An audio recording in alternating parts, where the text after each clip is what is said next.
Angel broking లో demat account open చేసి trade చేసి 10 షేర్లు బోనస్ గా పొందండి. జస్ట్ సైన్ అప్ అయితే చాలు. మీ ఫోన్ నంబర్ ఎంటర్ చేసి ఓటీపీ ఎంటర్ చేయండి. ఆ తర్వాత పాన్ కార్డ్, ఆధార్ కార్డ్, అలాగే బ్యాంక్ స్టేట్మెంట్ కూడా అప్లోడ్ చేయండి. ఆ తర్వాత ఓ సెల్ఫీ, ఓ ఈ-సైన్ చేస్తే చాలు. మీ అకౌంట్ 24 గంటల్లో యాక్టివేట్ అయ్యాక మా నంబర్ కి యాక్టివేట్ అని వాట్సాప్ చేయాలి. ఆ తర్వాత మీ డీమ్యాట్ అకౌంట్ లో మేము చెప్పిన 10 బ్యాంకింగ్ షేర్స్ బై చేసి స్క్రీన్ షాట్ పెడితే చాలు. ఆ అమౌంట్ మీకు యూపీఐ ద్వారా పంపిస్తాము. అంటే మీకు 10 షేర్లు బోనస్ గా వచ్చినట్టే. ఆ తర్వాత మీరు ఆ షేర్స్ ని సెల్ చేసుకుంటారో ఇన్వెస్ట్ చేసుకుంటారో మీ ఇష్టం. డిస్క్రిప్షన్ లో ఉన్న లింక్ ద్వారా మాత్రమే మీకు ఈ బోనస్ షేర్లు వస్తాయన్నది మాత్రం గుర్తుపెట్టుకోండి. అమెరికా అధ్యక్షుడు ట్రంప్ కు ఖతార్ రాజ కుటుంబం భారీ కానుక ఇవ్వటానికి సిద్ధమైంది. $100 మిలియన్ విలువైన విమానాన్ని ఆయనకు బహుమతిగా ఖతార్ పాలక ఫ్యామిలీ ఇవ్వనుంది. దీనిని ప్రస్తుతం అమెరికా అధ్యక్షుడు పర్యటనలకు వాడే ఎయిర్ ఫోర్స్ 1 కు ప్రత్యామ్నాయంగా వాడాలని భావిస్తున్నారు.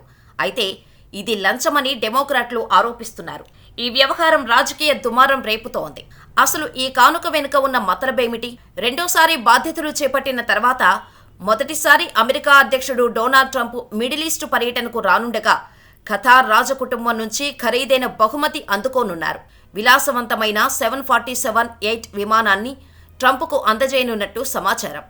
అమెరికా అధ్యక్షుడు ఉపయోగించే ఎయిర్ ఫోర్స్ 1 కు తగ్గట్టుగా దీనిలో మార్పులు చేయనున్నారు. ట్రంప్ 2029 జనవరిలో అధ్యక్ష పీఠం దిగిపోయే వరకు ఈ విమానాన్ని ఎయిర్ ఫోర్స్ 1 కు కొత్త వర్షన్గా వినియోగిస్తారు. అనంతరం అధ్యక్ష గ్రంథాలయ ఫౌండేషన్ కు అప్పగిస్తారు. ఖతార్లో పర్యటించే సమయంలో ఈ కానుకను ప్రకటించే అవకాశం ఉంది. ఈ విమానం విలువ సుమారు $400 మిలియన్, అంటే భారత కరెన్సీలో దాదాపు 3,400 కోట్ల రూపాయలు ఉంటుంది. కాగా ప్రపంచంలోని అత్యంత ధనికుల్లో ఖతార్ పాలకులు ఒకరు. ఇటీవల భారత్ పర్యటనకు వచ్చిన ఖతార్ పాలకుడికి మోడీ స్వయంగా వెళ్లి స్వాగతం చెప్పారు. అయితే దీనిపై ఖతార్ ప్రభుత్వం ఆదివారం విడుదల చేసిన ప్రకటనలో అమెరికా అధ్యక్షుడు డొనాల్డ్ ట్రంప్ తాత్కాలికంగా ఉపయోగించుకునేలా ఒక విమానాన్ని అందజేయటంపై అమెరికాతో చర్చలు జరిగాయి అని అంగీకరించింది. కానీ ఇది గిఫ్ట్ అనే పదం వాడలేదు. ఈ ప్రకటన తర్వాత ట్రంప్ తన సొంత సామాజిక మాధ్యమం ట్రూత్ సోషల్లో పెట్టిన పోస్టు కానుకను స్వీకరిస్తున్నట్టు ధృవీకరించేలా ఉంది.